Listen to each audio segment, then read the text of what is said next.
So hi there, and welcome to another episode of Insights with NetSupport. My name is Mark Anderson. I'm on Twitter as ICT Evangelist, and I'm the Head of Education at NetSupport. It gives me great pleasure to introduce somebody onto the show today that I've known for quite some time.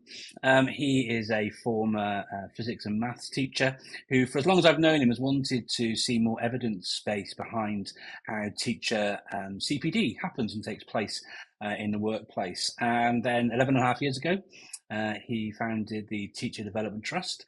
And it didn't really need the big intro from me. It gives me great pleasure to welcome onto Insights, who's going to be sharing lots of things and lots of takeaways that I'm sure you will really get an awful lot from. Welcome to Insights, Mr. David Weston. Welcome, David. How are you doing? Thank you so much, Mark. Really lovely to be here. Yeah, I'm very well, thank you. I am slightly suffering from a little bit of jet lag from an exciting trip to San Francisco last week. So I'm hoping I'm going to manage to be cogent today. So, jet setting around the world, I've seen recently as well, aligning with organisations like ISTE and so forth and so on, you released a really important, really useful paper around AI in education for school leaders. I'm sure we'll get onto that and touch and talk about some of those things in our conversations. But as I mentioned in the intro, David, you're well known for your passion about effective teacher professional development. So in terms of CPD, what does the current landscape look like? Well, it's an interesting place. I was reflecting on this of how much things have changed since 2012. Back in 2012, the government had essentially got rid of pretty much all of the structures that were in place around professional development. So the General Teaching Council, the National College, there really was very little left. And they created teaching schools, but hadn't really given a lot of detail around them at that stage. And the government's policy around Mm. professional development was we don't really have one. And when you compare to now, where you've got hundreds of millions of pounds being invested by government into um, NPQs and early career framework, and the all of these new frameworks actually have explicit reference to the importance of professional development. We have standards for professional development; they're referenced in head teacher standards.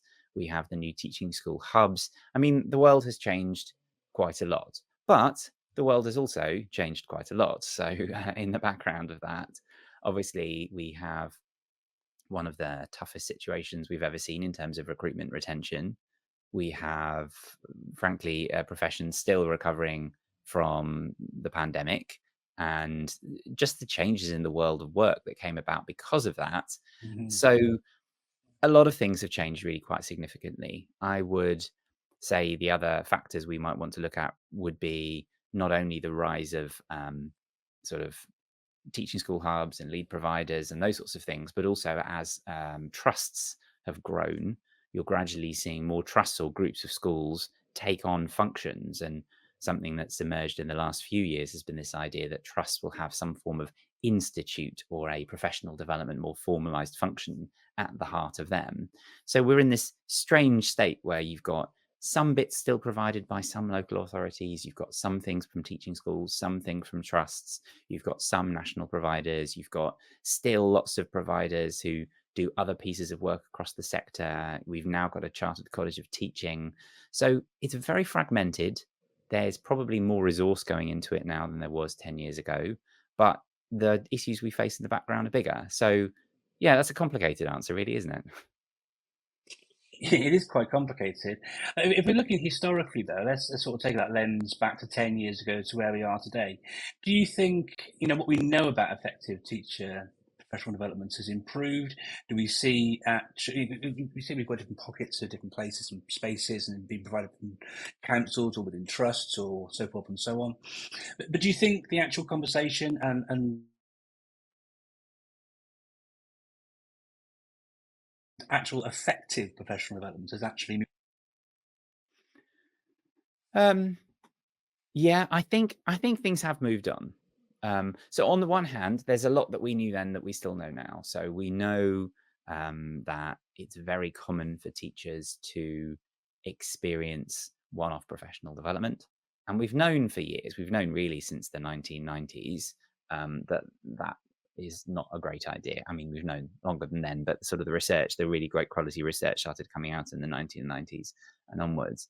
Um, we know that teachers need to not just listen to theory, but they need to have an opportunity to enact things in classrooms. We know that we need to try and help people not just have abstract ideas, but actually figure out what does this really mean in my own classroom. They need to sort of make it meaningful for their classroom and their pupils. So there are lots of things that we knew then that we know now.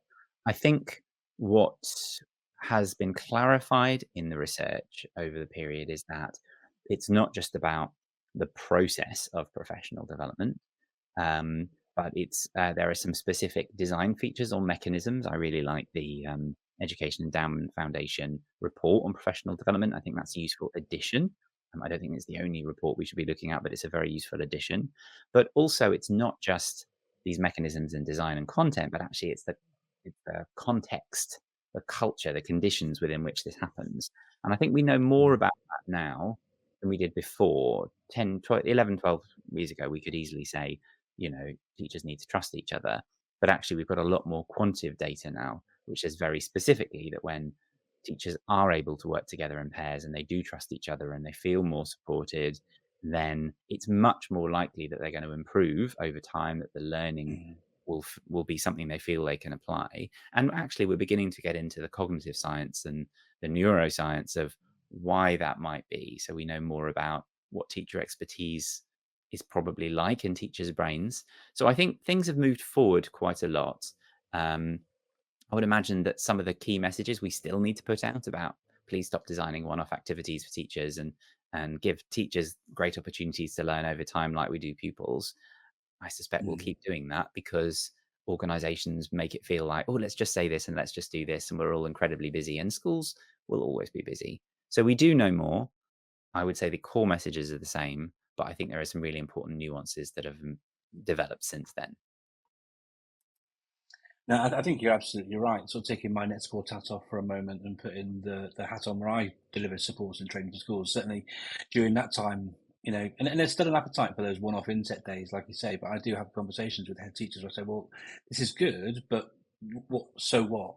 What will the teacher do from what I share? I'd far rather break down a series of sessions where we can dive deeper, give teachers a chance to practice in bed, and it goes to the sort of Carl Hendrick book, doesn't it, about what does this look like in the classroom? It's really important for teachers to have that time to reflect upon, isn't it? Yeah, I wanted to exactly. sort of ask you. I wanted to ask you, David. So you talked about all these different sort of pockets of ways in which teachers can access professional development, be it within their trust or from the local authority or wherever. How can you tell me a little bit about the Teacher Development Trust? How do you fit into the mix? Yeah, so it's a charity that we founded in 2012, and the idea is we're trying to create schools and groups of schools where teachers are more likely to improve. So create the conditions and the processes and the leadership where more reliably teachers will be improving, they'll be wanting to stay, so that students, and particularly the most disadvantaged students, will succeed. So the way we do that is two pillars. Pillar one is advocacy and research. So we constantly campaign, we put out lots of articles, we do lots of talks and publish things. Why is this important? Why is it really important not just to think about just CPD by itself, but the conditions that teachers are in, particularly now, particularly with the massive issues around professional morale and so on. And then we publish research, like in 2015-16, we published the Developing Great Teaching review of what makes great CPD. A couple of years ago, my colleagues and I published a paper called A Culture of Improvement, which looked at the working conditions needed. We've done some work with NFER on teacher autonomy. So we're trying to publish research and do advocacy.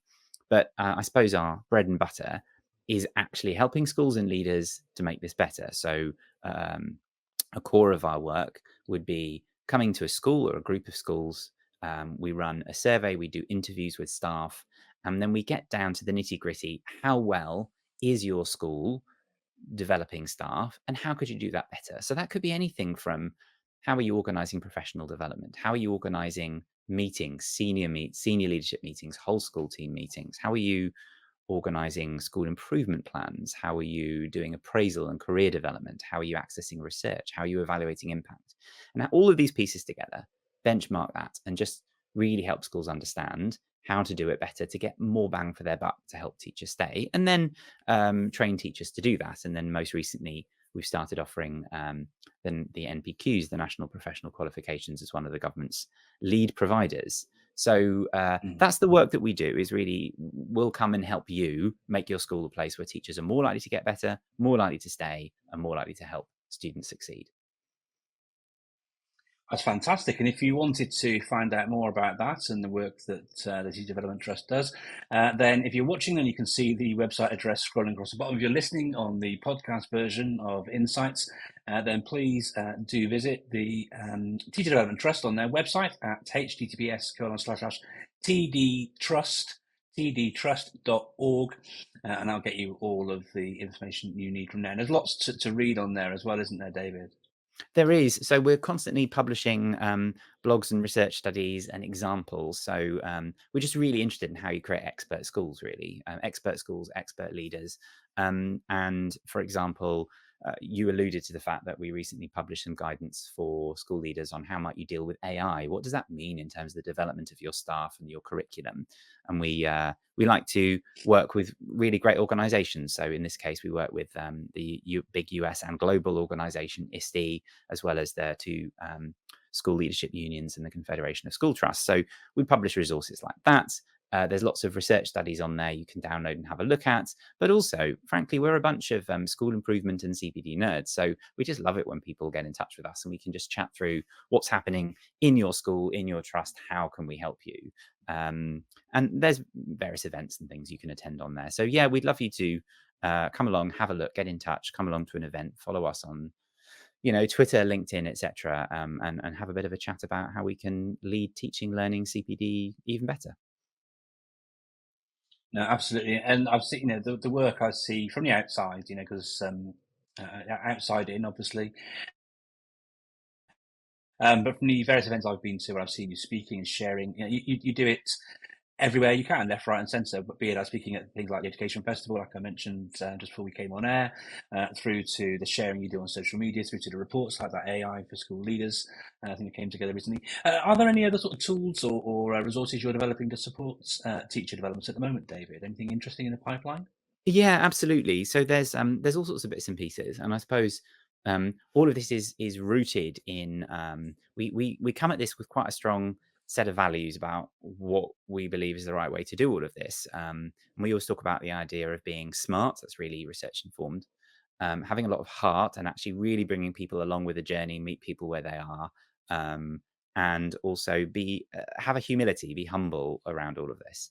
And so we've been applying that lens recently to thinking about a few different things. So anything from this diagnostic review work. So how can we bring even more of the latest evidence? And for example, working with Dr. Sam Sims to create the Teacher Working Environment Survey, which is a free tool you can use, a light touch survey, just to bring some of the research and just find out where your staff are. But also more recently, looking at some AI powered tools as well. And the reason I dropped in the fact I was in San Francisco last week is because we've just announced a new partnership with the Salesforce Foundation. That's a big software organization, big global software organization, and they have a charitable arm, and they're going to work with us to help support AI powered teacher development tools. So that's quite exciting. Essentially, a way that we're creating these tools where, for example, if you're doing a session to help staff think about, well, how would I just do those basics of just dealing with behavior? A classic scenario, right? I've got a whole bunch of students in a corridor. How would I just get them organized and ready to go in and ready to learn? And we can talk about the theory. We can try doing one of those really awkward role plays. But what we discovered is that AI actually can be very powerful at saying, okay, we've talked about it. Now use the AI tool, tell it what you do. It'll tell you an example of what the students might do. And I have to say, AI powered children are not without their challenges. AI simulated children can be just as frustrating as real ones. And it can give you some examples of what you do, and then we can discuss and explore. So these really powerful AI tools we're very excited about. And also we're building sort of new packages of support which we're calling around our expert schools program. So sort of updated our approach. So whether you're doing the basic process, which is a building expert schools, just understanding where your school is at and moving it forward, or our slightly more in-depth process, which is unleashing expert schools, where we'll do some more capacity building. So these new packages you'll see on our website in the next week or so. So yeah, lots of new tools and support, as well as that AI guidance as well. So there's always new bits and pieces with us. We're pretty restless around this, so worth keeping an eye on the newsletter as well. Great stuff. And I guess you sign up for the newsletter via the tdtrust.org site there, David, yeah? Exactly so. Yes, that's right. I was thinking about that. Sounds really interesting about using AI to. So thinking about that example of trying to get your. I remember trying to get my year nines on a wet, windy Wednesday afternoon, trying to get them lined up, ready to come in, ready for learning, those sort of things. And no two children are the same. And a tool like AI, with the randomization that you can put into the various characters you might actually engage with in there, and that must work really well, because you can't plan for children all the time. They throw wild cards left, right, up, and down. So I can imagine that being a really, really useful tool. It is, it is, and just to say on that, one of the really interesting things we've managed to get the AI to do is not only simulate what the children are doing, but at exactly the same time also be this little coach on your shoulder that's telling you, look, that was okay, this bit was good, but you probably need to do this. And if you notice this simulated child didn't respond so well, so here's what you might want to do, and then bring in some sort of evidence approach responses to that. So in each time you engage with this tool, it says, here's what the children did, but you're not just left, because it suggests some ideas. And the idea is that, Mark, if you're coaching me about exactly that, year nines just come out from lunchtime and it was incredibly wet and windy, and it's a Friday Yeah. and it's near the end of term. Exactly. I mean, every teacher's heart sinks when they kind of go, oh, that could be tough. But now the nice thing is you can say, well, let's have a go. Or, oh, no, I just had a really difficult situation. Let's sort of plug that into the simulator and replay it a few times and just see what could I have done better to help me understand it. So yeah, it's exciting work. And being a massive sort of tech geek, I'm always really excited about all these areas. It's really fun playing with this technology, it has to be said. No, it really is. Something that I've been playing with as well, I've seen you playing with as well, as the Hey Pi app. And the thing that I think is really powerful with this is, and we know low stakes is good for learning across the board, right? But if you can practice these sorts of scenarios in a low stakes environment where the AI is there, like you say, with the guide on the side, but also providing the stimulation with the randomized children in front of you, all of that, that's got to be a huge win, right? Oh, absolutely. One of the things I occasionally do now is I use the Hey Pi app, which is this wonderful tool, if people haven't used it, from Inflection, which is another one of the big AI companies. And you can put it on telephone mode if you use the app, and you can sort of chat away. So I'm sometimes walking on the way to the tube, and people passing me think I'm on a call, but actually I'm chatting with the AI, and just it's very good at coaching you and sort of saying, well, what do you think and how do you feel about that? And well, you might want to think about this. But it's a great coach, and actually just talking aloud can be a very powerful way to just articulate and develop your thoughts. And in particular, I know I love to think while I talk. And so, while writing is great, actually talking to something that just reflects ideas and occasionally suggests, yeah, very powerful. I think we'll see more. We'll see more leadership tools, more reflective tools, more feedback tools. And exactly as you say, Mark, sometimes we need a human to work with us, but sometimes we say, oh, I feel so vulnerable. I don't even want to show anyone else that thought or that concern. So sometimes I think this Mm. very low stakes technology approach can potentially have benefit. But, there's a lot of testing to be done till we're ready. And that's what our project is about. That's fantastic, and I love that example. That you're just sort of talking to. I'll share a personal example, and you'll know that tech adoption's hard because technology can sometimes be quite difficult to use. But my mother, who you'd think would be the most sort of techno mother or grandmother going, she's like the yin to my yang, David. But she's got really bad arthritis. I was like, you've got to check out this tool. And I showed her Hey Pi, and she had a conversation with it, and it actually started then coaching her with different activities to counter her arthritis and rheumatism. And here's like an 80-year-old woman who's engaging with this technology. It's so easy to access when you can just use your voice and just talk to it in that kind of a way, isn't it? I think it's going to be, it's only going to get better, isn't it? Yeah, I agree. It's the classic thing everybody says now, which is that AI tools are the worst now that they will ever be. They're only going to get better. So if you're impressed now, they're going to get better. If you're not impressed yet, they're going to get better. So yeah, watch this space. Well, look, there's no place for that can or space that can sort of, remove the importance of human interaction, at least not yet.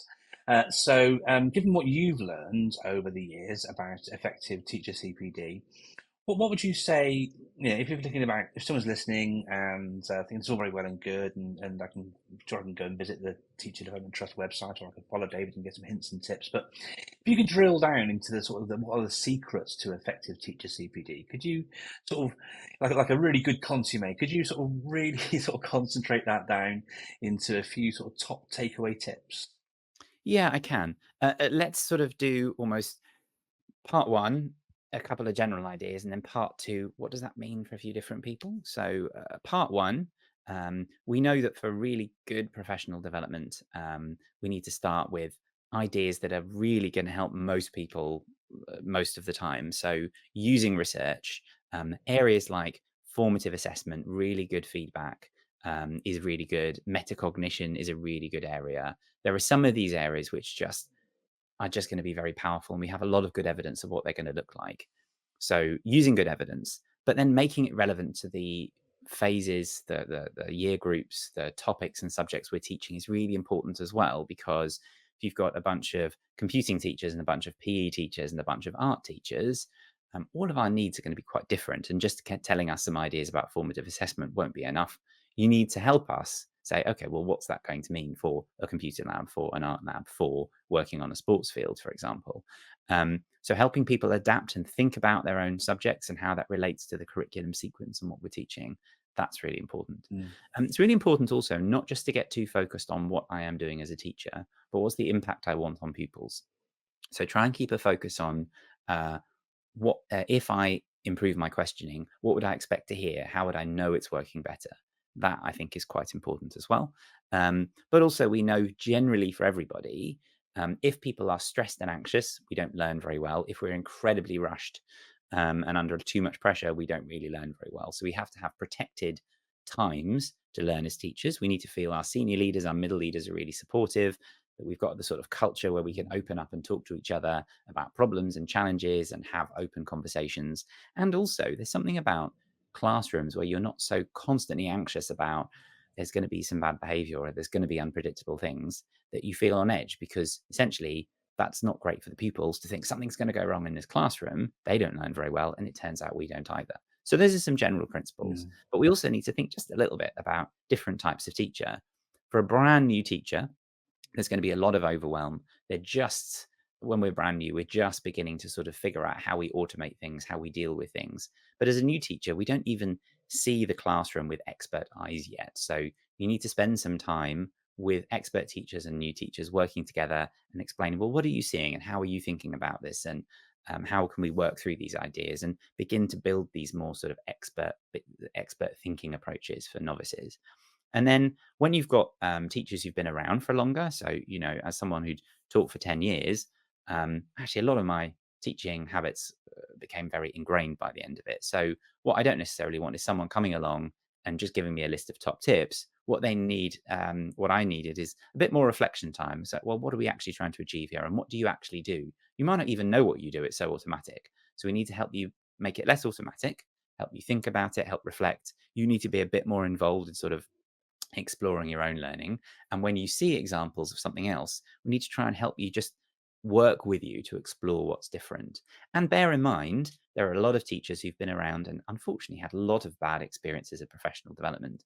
So take that into account and say, you may, I think you've probably sat in lots of sessions where you thought, oh, this doesn't feel relevant, or you've heard ideas you think have come around again. We need to listen to people's experiences and really try and understand where they're at and try and find ways to guarantee that what they're going to get will feel more relevant, will feel more useful. So we do need to think that, because I speak to a lot of school leaders who say, "Oh, I've got lots of more experienced teachers who seem really resistant to the thinking," and you say, well, your experience of professional development yourself might have been great, but maybe theirs wasn't. So we need to understand where people are coming from and tailor approaches that build up their trust again, that professional development can be really useful, really relevant, and really inspiring. So those are a few ideas, but definitely do have more of a look into the research on culture, the EEF report on professional development mechanisms. Do have a look at the CPD standards document from DFE, which I was involved in writing as well, because that's got some great principles in there as well. Crikey, many takeaways. What I'll do, if you're listening and thinking, crikey, where am I going to find all this stuff? I will compile all of those links and everything from David. So I've got a lot of them already, and we'll make sure they're in the show notes. We're out of time, unfortunately, David. So thank you so much for taking some time to come and share. Hope you get over your jet lag pretty soon.